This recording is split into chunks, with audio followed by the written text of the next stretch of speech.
Welcome to Echoes of Enlightenment, where we talk about spirituality, life lessons, and overall self-development. In today's episode, we'll be discussing the paradox of shadowbanning.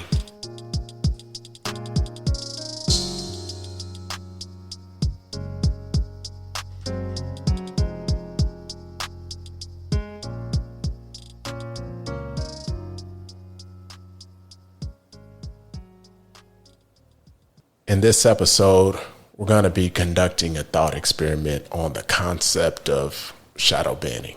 What sparked this topic was I was watching a video on a social media platform, and they're just talking about world problems, just stuff that we deal with in our society.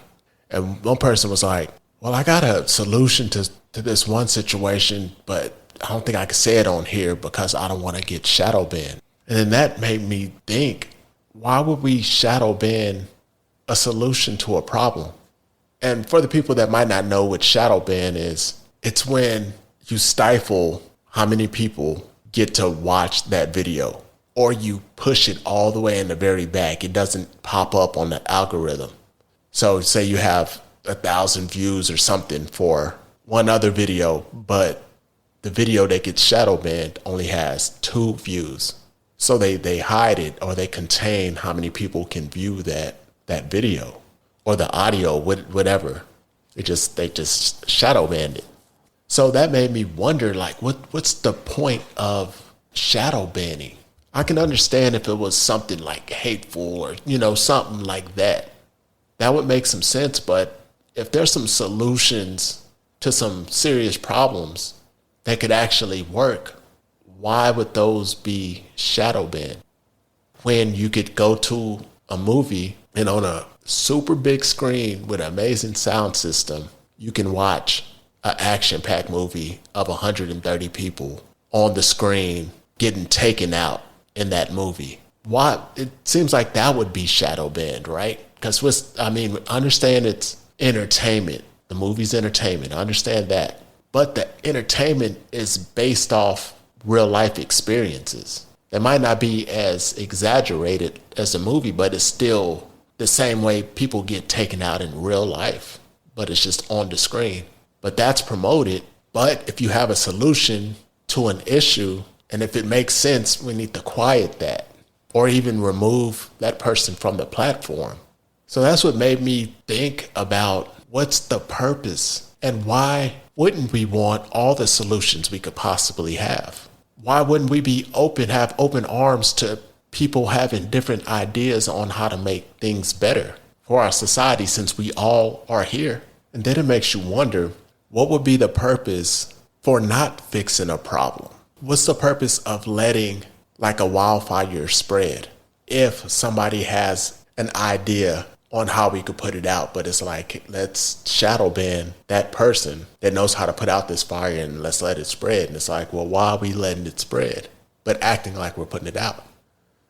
Because if you really want to put something out, if you really want to put a fire out, you want anybody and everybody to join in that knows how to do it.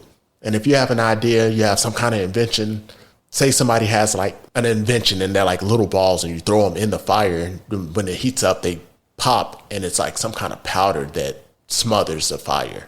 And the person's like, I got like 9,000 of those. I just haven't brought them to market. I just been making them in case they ever, they want to put out the fire. The fireman would be like, go get them.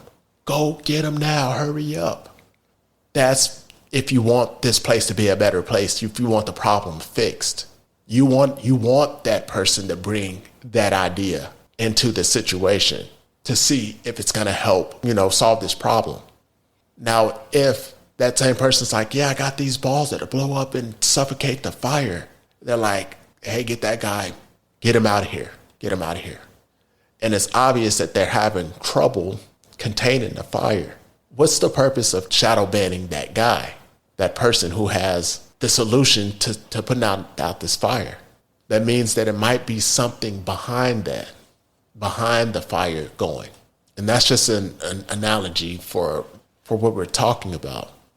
Just imagine if all the things that are shadow banned were put up front to where we could see them and choose from those to maybe incorporate into our society.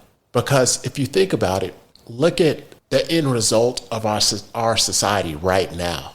Look at it like the way we're living right now. This is the end of the plan. And it's, families broken up. Nobody really wants to date each other. Single people are lonely. It's like everything seems to be chaotic right now.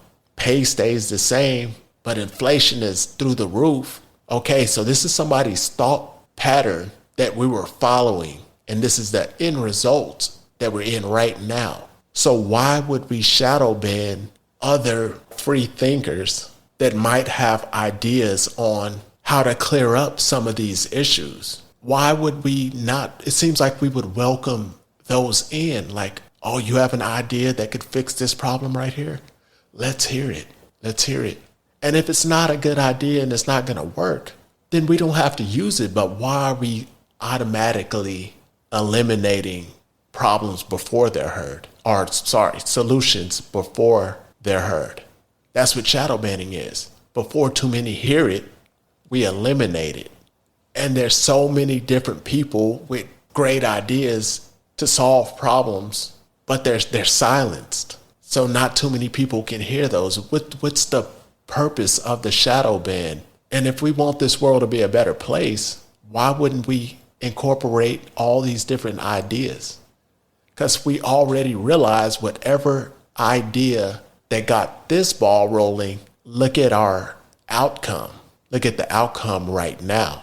And if you ask anybody, why is everything so chaotic? What's going on? You won't get an answer because everybody's confused.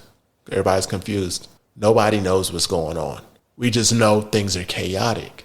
What's the end result for that? Because people are trying to step in and come up with solutions, but they're silenced when you're trying to fix the problem. No, don't fix it. We're not going to fix this problem. Y'all make sure nobody sees this solution. It's a great idea. Let's silence it. That's how you know they're great ideas, because think about the millions of different videos and different discussions that people have on a daily basis. How do you pick which one you're going to shadow ban? It would make me think the ones that will be shadow banned are the good ideas. Because if they're not good, then you don't even worry about them. You're like, So just imagine the hard drive that has all the shadow ban videos and discussions, the ones that they don't want anybody to hear. I bet if we pick out of that, I bet all the answers are over there in the shadow ban section. But I just thought this would be a good thought experiment for us to have, just to maybe figure out what the point of it is and maybe the benefit. But I'm going to end this right here. Until next time.